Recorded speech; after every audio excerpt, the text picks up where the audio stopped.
সতীশ রায় বয়স ৬৫, পেশায় ভ্যান চালক। স্ত্রী রেখা রায় বয়স ৫৬, বাড়ি বাড়ি পরিচারিকার কাজ করেন। আগুনে সর্বস্ব হারিয়ে ইছাপুর সর্বহারা বস্তির মানুষজনের সাথে এখন ঠাঁই হয়েছে স্থানীয় একটি স্কুলে। ওই দম্পতি জানান ৩৫ বছর ধরেই রয়েছেন ওই বস্তিতে। অনেক কষ্টে ৬০,০০০ টাকা জমিয়েছিলেন। ইচ্ছে ছিল একটা পুরনো ছোট বাড়ি কেনার, কিন্তু সেই স্বপ্ন চুরমার হয়ে গেল। সব টাকা, পরনের জামাকাপড় সব পুড়ে ছাই।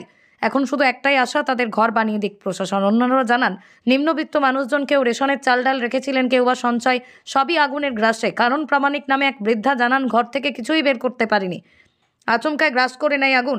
এরপরই সিলিন্ডার ফাটার শব্দ শুনেই দিশেহারা হয়ে যায়। প্রত্যেকেই চাইছেন তাদের ঘর খুব দ্রুত বানিয়ে দিক প্রশাসন। গতকাল ঘটনাস্থলে এসেই দমকল মন্ত্রী সুজিত বসু জানিয়েছিলেন ঘর বানিয়ে দেওয়া হবে। হাওড়া প্রশাসন সূত্রে জানানো হয়েছে সেই কাজের প্রক্রিয়া ইতিমধ্যেই ওই ভ্যান চাইলে ছেলেগুলো নিয়ে খেয়ে দিয়ে আজ 40-45 বছর ছিলাম, তা 45-40 হাজার টাকার মতো লেগেছিল একটা ছোট বাড়ি কিনবার জন্য। হ্যাঁ, ওই 50,000 ছিল। হ্যাঁ, সব আগুনে পুড়ে গেছে, কিচ্ছু নেই আর কিচ্ছু নেই, সব শেষ হয়ে গেছে, তাও কিচ্ছু নেই। আমার নাম সতীশ রায়। সতীশ রায়।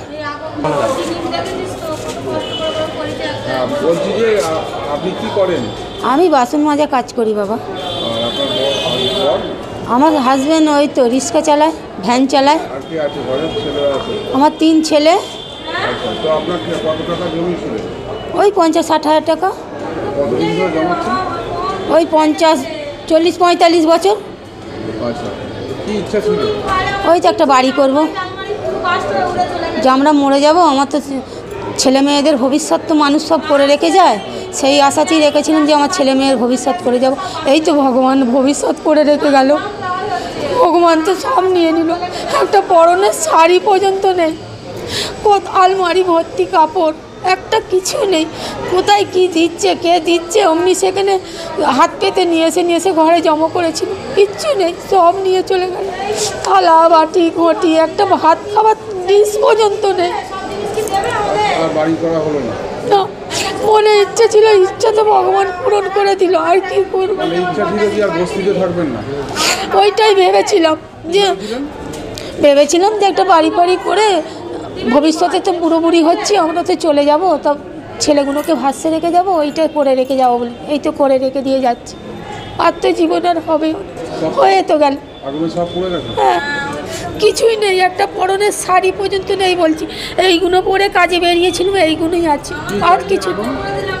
এখন আর কি করবো, ভিখারির মতো না, কার কাছে হাত পাততে হবে।